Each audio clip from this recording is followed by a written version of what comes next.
Ripensare un'agricoltura sostenibile è quanto auspica Legambiente per fronteggiare le carenze idriche del Piave, ma il consorzio di bonifica tiene a ricordare che non è solo quello irriguo l'impiego del fiume. Quello ambientale, quello paesaggistico, quello di beneficio all'ambiente urbano. Oltre agli utilizzi ambientali, fondamentale è anche l'utilizzo delle acque derivate dal Piave per la ricarica delle falde. Sulla gestione del Piave, lamentele e preoccupazioni ormai annose arrivano anche dal Bellunese. Uno dei problemi è il sistema di irrigazione che da sempre abbiamo denunciato.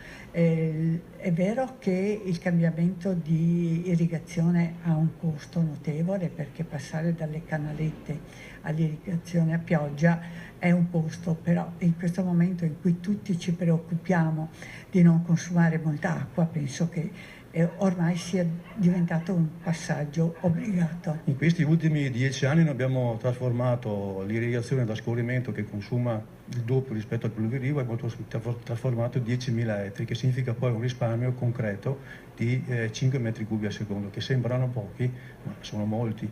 Quindi da questo punto di vista il Consorzio di Bonifica Fiave sta facendo molto e parteciperà sicuramente al bando nazionale su questi 300 milioni.